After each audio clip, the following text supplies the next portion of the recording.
Okay, previous class we have seen prism formula. All right. which is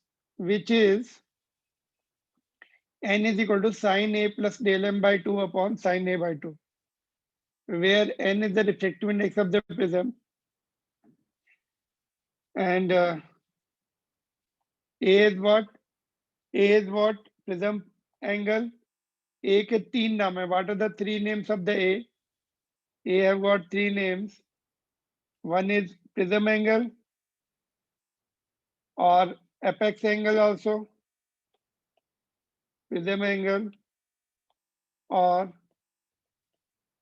apex angle or refracting angle of prism. These are the three names of prism angle, and any of them can be given to you.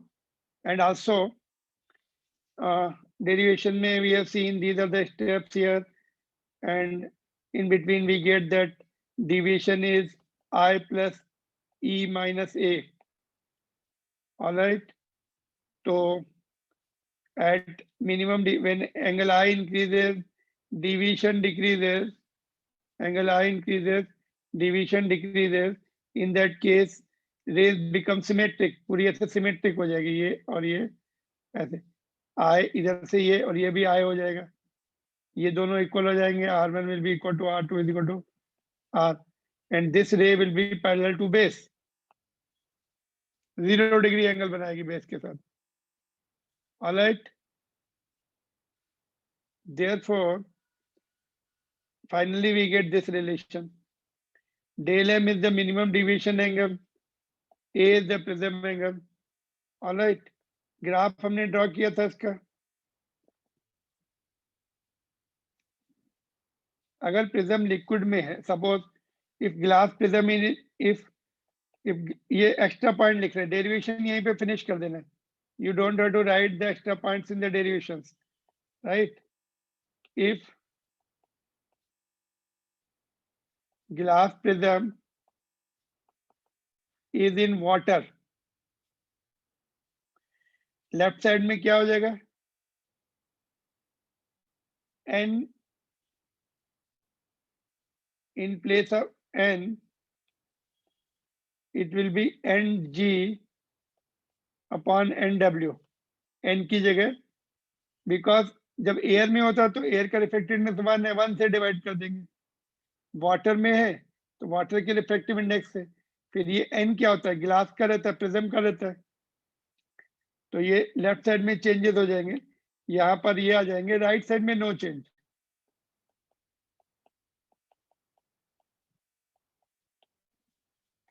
del m by 2 upon sin A by 2.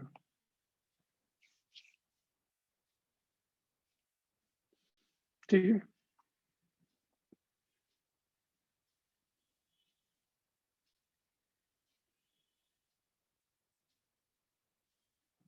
तो इस तरह से numericals में this will help.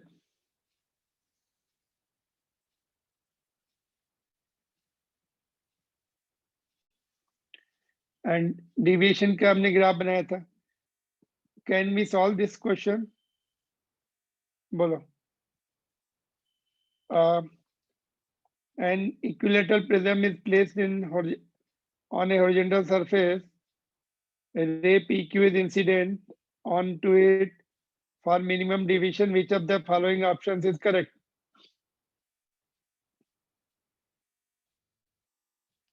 Which of the following options is correct?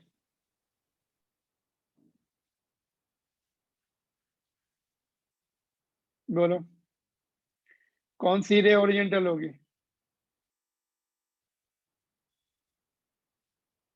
Quick answer.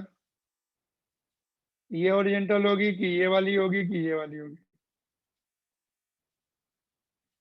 Option A is correct और B is correct और सी is correct और D is correct.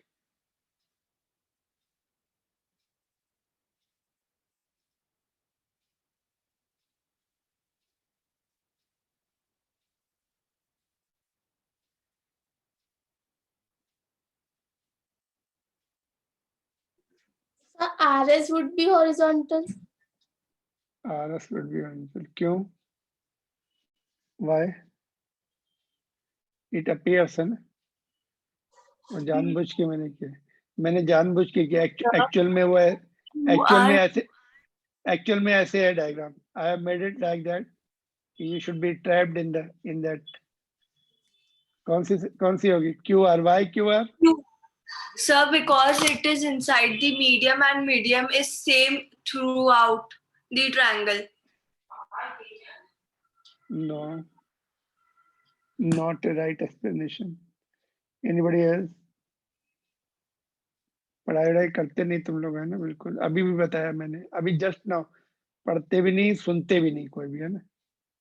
Poor show, very poor show. Anybody else? क्या बताया अभी मैंने? At minimum deviation, ray inside the prism will be parallel to base. बताया कि नहीं? यहाँ पे लिखाया भी है। Yes sir, sorry sir. फिर याद रखते जाओ, सुनते जाओ रिवीजन के टाइम में, है ना? तो ये वाली पैरेलल होगी। और ये डायग्राम एक्चुअल में ऐसा ही था।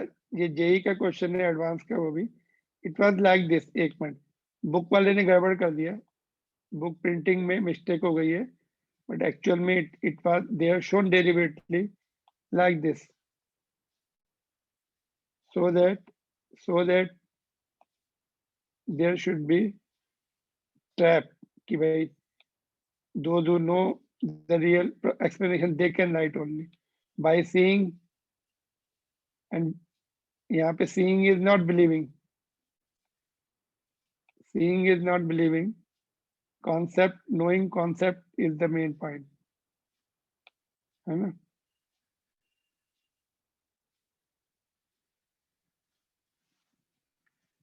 ऑलराइट, पहले सही था, है ना?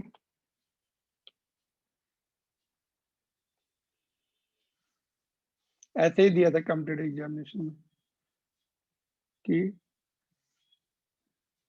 ठीक है। तो ये हो गया। आंसर इज रे inside the prism, QR is the right answer.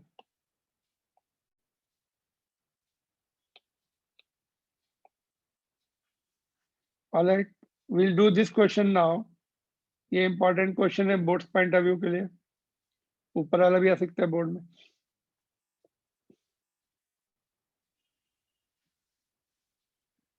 यहाँ पे फास्ट करना है इसको, you have to do it fast.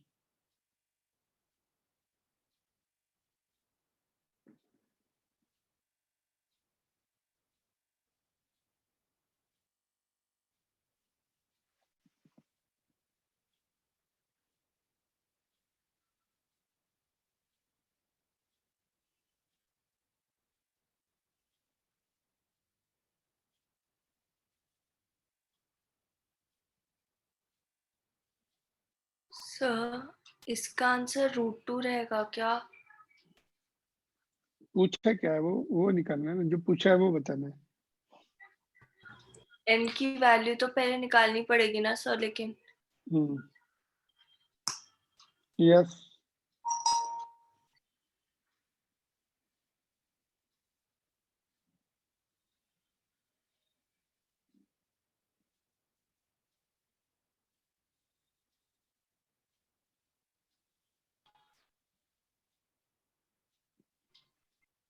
बोलो जल्दी से। एन निकालने के बाद क्या करेंगे? v निकालेंगे, v is equal to c/n। पहले एन निकालेंगे प्रिज्म फार्मूले से, फिर v is equal to c/n कर देंगे। Can you see? फार्मूला लिखा हम लोगों ने, वैल्यू पुट कर दी। इक्विलेटरल प्रिज्म है, ए विल बी 60, एंगल 30 दिया है, minimum angle, division angle. Solve किया तो √2, v is equal to c/n, c is this √2। 1/√2 की वैल्यू AC में हमने पढ़ी थी 0.707 होती, मल्टीप्लाई किया तो 2.121 into 10⁸ मीटर पर सेकेंड।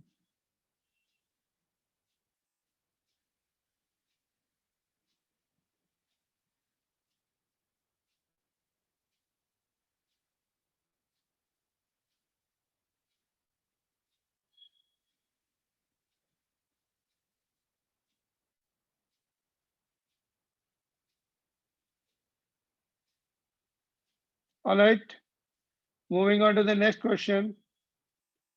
ये क्वेश्चन देखेंगे. Given ray of light suffers minimum deviation in equilateral prism P, additional prism Q and R of identical shape and of the same material as P, as that of P, are now added as shown. The ray will suffer greater deviation, no deviation, same deviation, total internal reflection.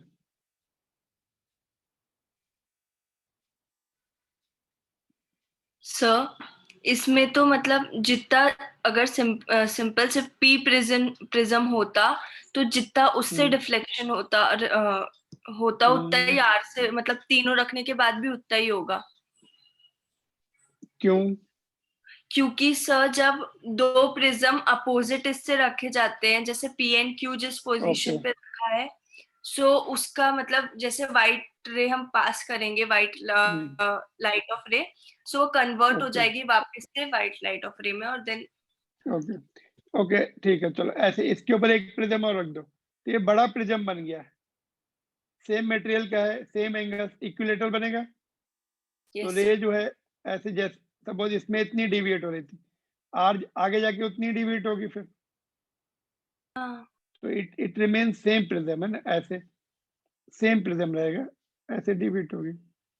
तो it will become material is same, everything is same, so it remains one prism only, so deviation will be same as before.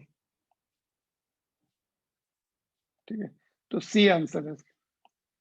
One more point I want to discuss, that कि जब सबसे पहले वो light ने, white light was split into its component colors, so people thought, or they told, colors are there inside the prism, not in the white light. But Newton took one more prism, he took one more prism and kept it inverted and argued that, then again white light came out.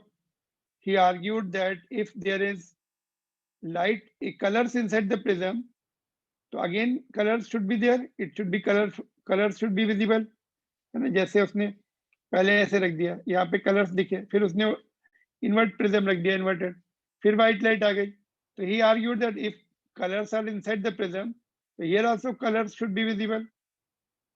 Why the white light is coming? So that's how people came to know white light is in the light only, not inside the prism. White light consists of colored light, many colors, है ना. So that's how Newton clarified the doubts of people. All right. yes, तो यहाँ पर भी वो same prism ही रहने वाला है. तो this was again question was asked in JEE advance. Simple question है ये, बोर्ड में भी आ सकते हैं. कुछ क्वेश्चन है एनसीईआरटी बुक के या स्टेट बोर्ड के भी जेईई एडवांस में आते हैं.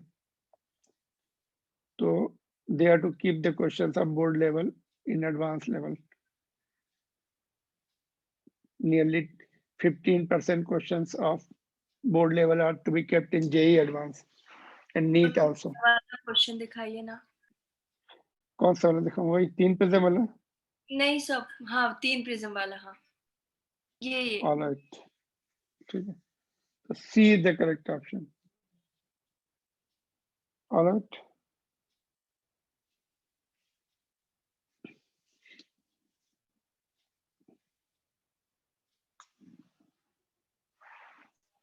Now we'll do the other questions.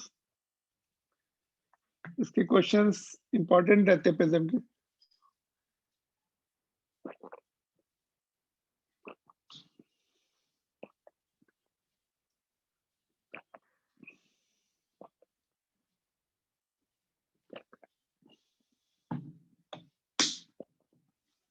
Then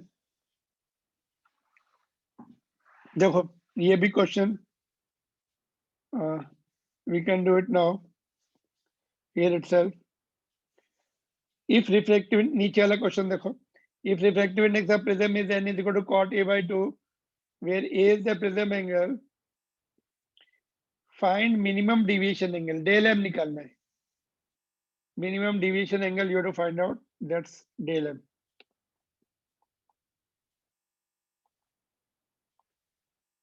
तो इसमें ट्रिग्नोमेट्री का काम ज्यादा है, फिजिक्स का काम है.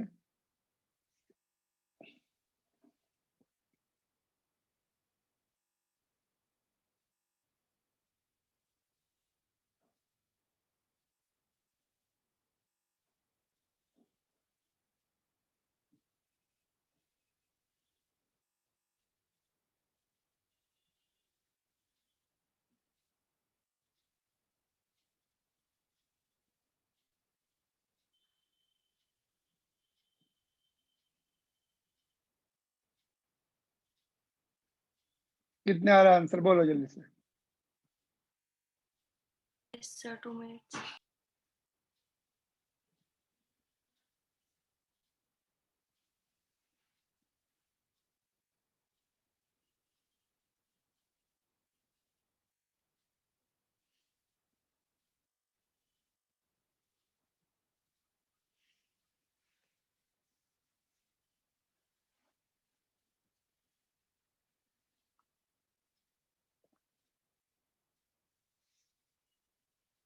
n is given cot a by 2. So cot a is cos upon sin. Sin a by 2, sin a by 2 will go. So और cos, answer is pi minus 2a. Okay ठीक है. cos a by 2 को हम लोग sin pi minus theta वाले फार्मूले से, I mean 90 minus theta वाले फार्मूले से sin pi by 2 minus a by 2 लिख सकते हैं cos को. ठीक है, ये वाला एज इट इज. अब दोनों तरफ साइन आ गया, साइन साइन हट जाएगा, तो it will be pi by 2 minus a by 2, और ये 2 भी कॉमन लेके कैंसिल हो जाएगा. तो ये बचा और सॉल्व किया तो पाई माइनस 2a आ रहा है क्या? एक मिनट, तुम्हारा कितना आया? सेम आया कि कुछ और है? Same, sir. Okay, pi minus 2a is the answer.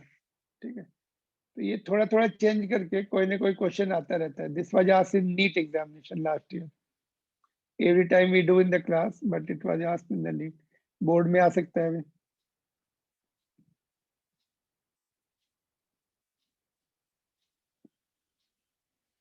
Clear?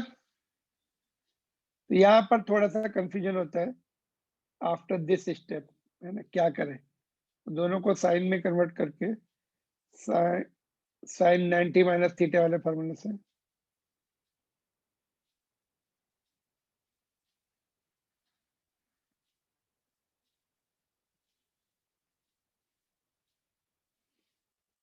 Done.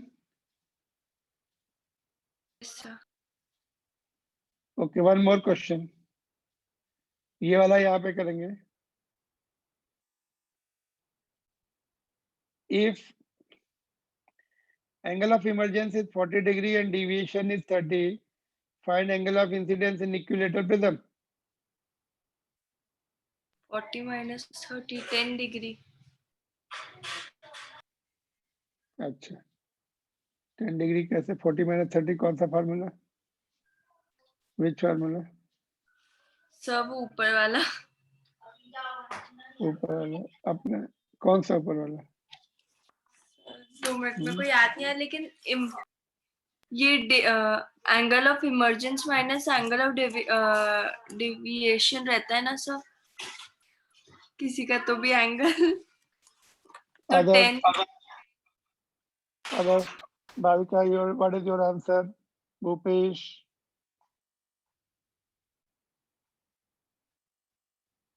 Disha, yes sir. क्या आंसर आएगा इसका, बोलो. पृथा,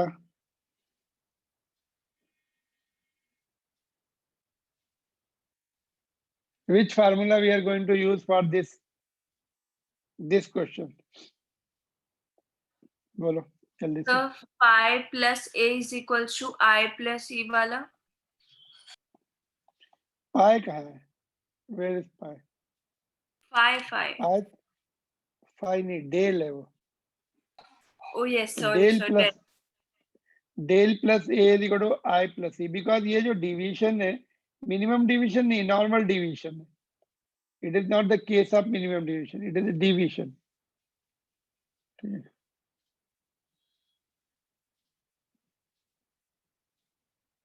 इसमें वैल्यू पुट कर देंगे, आई विल बी 50. ऑलराइट. ये सर शॉर्ट क्वेश्चन आ सकता है. This is important question for boards examination point of view. हाँ बोलो. दिस क्वेश्चन में क्या दिया है कि रे इंटर हुई, बाद में रिट्रेस हो गई आफ्टर रिफ्लेक्शन. रिट्रेस कब होती है? जब 90 डिग्री पर प्लेन सरफेस पर 90 डिग्री पर इंसिडेंट हो, तभी रिट्रेस हो सकती है. तो ये एंगल 90 होगा. फिर हमेशा रिट्रेस वाला जो क्वेश्चन रहता है उसमें 90 degree angle will be there. Incidence angle 90, bouncing retrace हो जाएगा, फिर वहीं से रे विल कम बैक.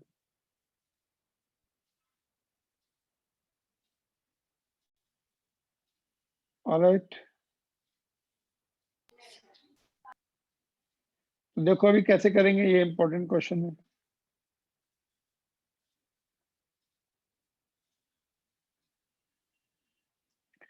देखो ये अगर ए 30 है और ये 90 है, तो ये एंगल कितना होगा? 60 होगा. हाँ टोटल 180. और ये इधर नॉर्मल है, तो ये 30 होगा. हाँ आई मिल गया और आर मिल गया. स्नेल्स लॉ से निकाल सकते हैं एन. सर इसके लिए प्रिज्म फार्मूले की जरूरत नहीं है. Prism formula not needed for this. Simple prism formula भी हमने फ्रॉम फ्रॉम स्नेल्स लॉ निकाला था. प्रिज्म फार्मूला भी वही हम यहाँ पे लगा रहे सीधे. ये एंगल आई, ये आर विच इज 30 डिग्री. ठीक है. तो sine i by sine r, I is 45, this will be 30.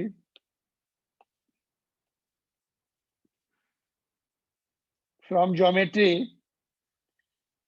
therefore, n will be √2 after solving. ये सीबीएसई बोर्ड एग्जामिनेशन का क्वेश्चन है, फिर से रिपीट होगा. You should be remembering this, how to do this.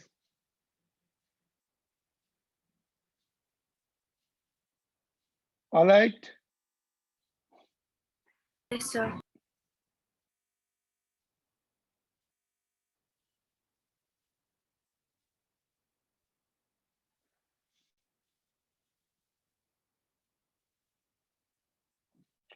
ये देखो ये क्वेश्चन अभी हमने थोड़ी देर पहले डिस्कस किया था कि वाटर में कैसे करेंगे.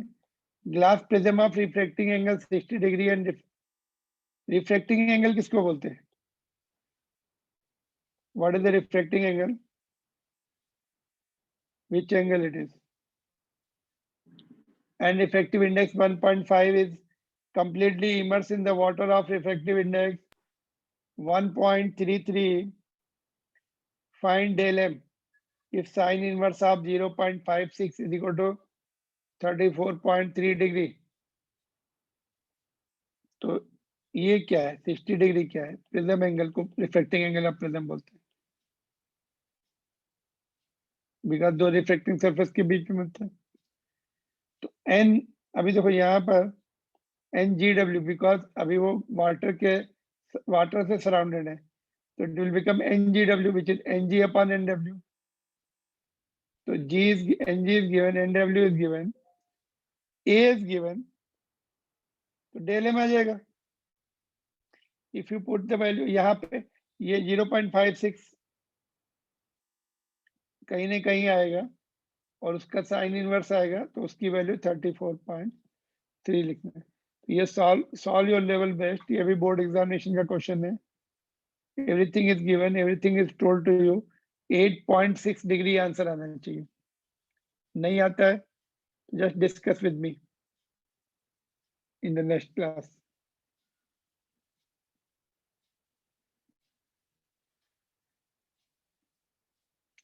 देखो यहाँ पर कितना आएगा? 1.125 आता है, और साइन ए बाई, ये साइन 30 का 1/2 आ जाएगा.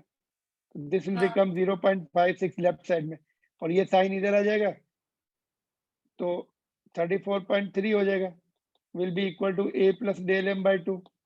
ये 2 भी इधर आ जाएगा, 68.3 हो जाएगा, a भी इधर आ जाएगा 60, this will be del m। तो 8.8 डबल हो जाएगा, 6 हो जाएगा, 8.6 बच जाएगा। Got it? Yes sir. ये सॉल्विंग यू शुड रिमेम्बर कैसे सॉल्व करते हैं, यू एक शुड बार आप प्रैक्टिस इन सॉल्व फैक्ट। करके दिखा सकते हो क्या वापस से, क्या चीज? यही वाला पूरा? नहीं, खुद ही सॉल्व करना है। सर मैं कंफ्यूज हो जाऊंगी। नहीं, आंसर लिख लो और 10 बार करो, 10 बार के बाद नहीं आता तो फिर मेरे से पूछो, ठीक है? ओके। मैथ्स है ना तुम्हारे पास? You have the maths? Yes sir. फिर कोई प्रॉब्लम नहीं होनी चाहिए।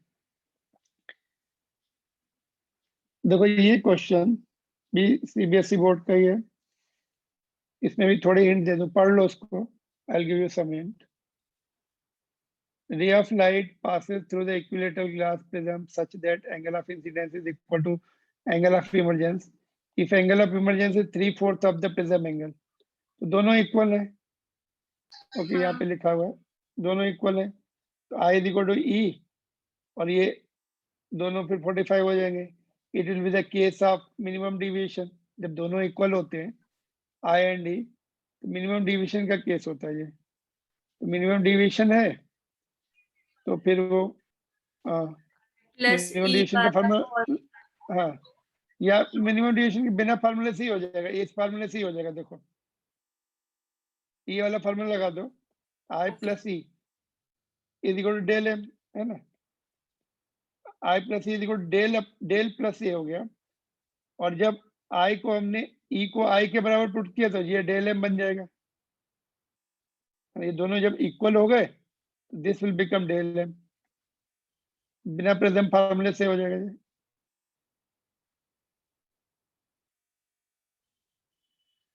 तो 60 कितना आ रहा है? Del m is coming 30 degree.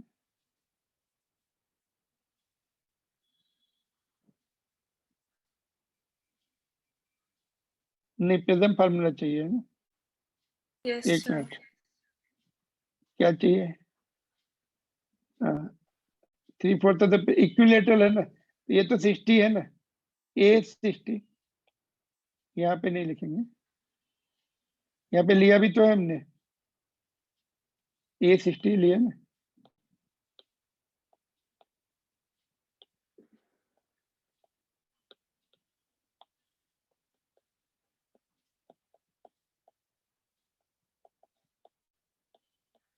ठीक है,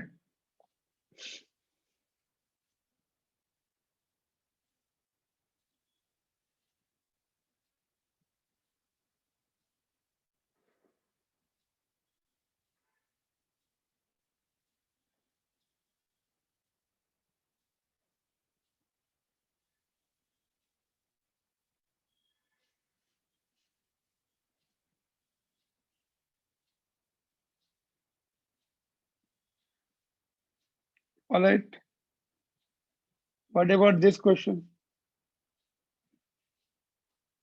This question you try, we'll discuss in the next class, but you can manage it if you, I told you critical angle के क्वेश्चन कहाँ से स्टार्ट करने, that second surface से, वहां से ऐसे स्टार्ट करने पड़ते हैं, I is greater than IC, तो I कहाँ, उसमें सेकंड सरफेस पे R2 होता है, वो R2 greater than IC से स्टार्ट करेंगे तो you will get the clue। If you start R2 greater than IC second surface पर, यहाँ पर जो रेज आएगी ऐसे, ये R2 रहता है, इफ ग्रेटर देन IC है तो ये यहाँ पे इधर आ जाएगी, it will not come out at all. तो ठीक है, तो this much hint is enough to get the right answer.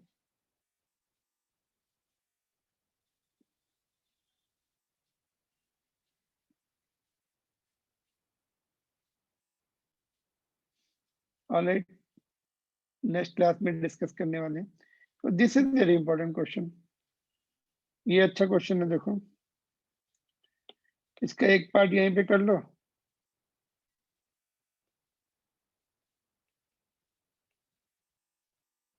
ऊपर वाला पार्ट यहीं पे करेंगे, सेकंड पार्ट होमवर्क में दे रहा हूँ।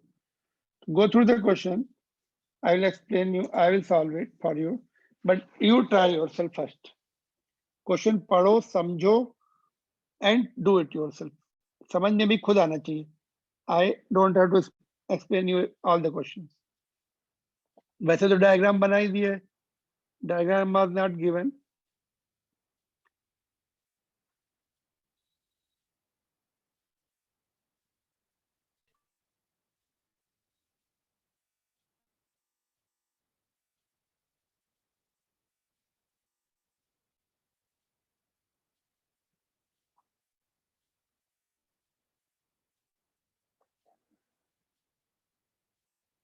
क्या दिया देखो, नॉर्मल इंसिडेंस है यहाँ पर। सर इसमें n sin थीटा 1 वाला फॉर्मूला यूज करेंगे क्या? Equals to n2 sin theta 2 something. हाँ, उस स्नेल्स लॉ यूज करेंगे, जो भी अपना कन्वीनियंस हो वो फॉर्म में यूज करेंगे ना।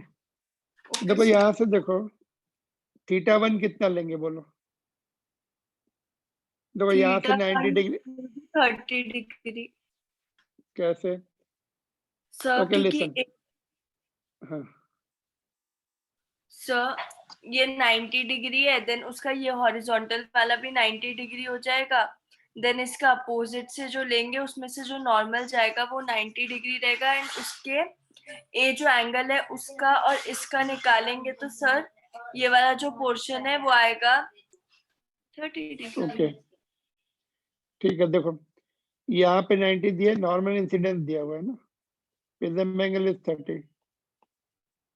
ये एंगल पता लग जाए हमें थीटा, इसको हम थीटा 1 ले लेते हैं, और ये बाहर का थीटा 2, तो ये टोटल थीटा 2 और ये थीटा 1, अपोजिट एंगल थीटा 1, इतना थीटा 1 है। तो ये जो डेविएशन होगा थीटा 2 माइनस थीटा 1 आएगा।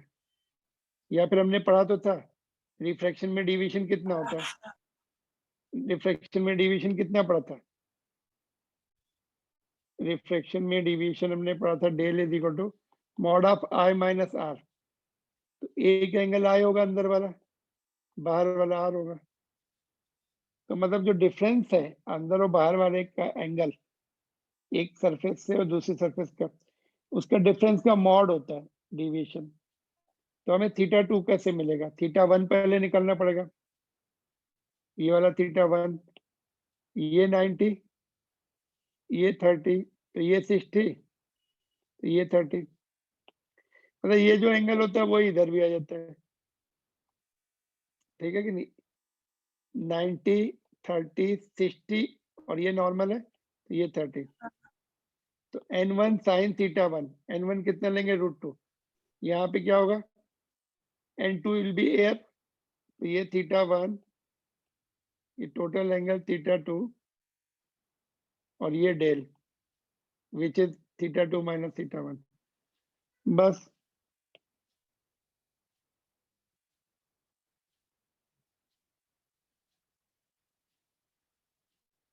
Got it. n1 sine theta 1 is equal to n2 sine theta 2। ये प्रिज्म के अंदर का मीडियम 1 लिया और बाहर का 2 लिया, तो √2 साइन 30, ये 30 भी हमें निकालना पड़ा, उससे हमें थीटा 2 मिल गया 45। तो del is bigger angle minus angle of reflection minus angle of incidence. जब डेंसर मीडियम से बाहर जा रहे हैं तो आउटसाइड एंगल इज बिगर, तो बड़े एंगल से छोटा माइनस कर दो तो 15 डिग्री, ठीक है। तो 15 डिग्री का डिविएशन हो जाएगा। ऐसे जा रही थी, नॉर्मल से बेंड होके दूर चली गई, इतनी डिविएट हो गई। Now repeat if prism angle is 60 degree. अगर ये प्रिज्म एंगल 60 डिग्री है तब डिविएशन कितना होगा, ये तुम्हें नेक्स्ट क्लास में बताना है, नॉट नाउ।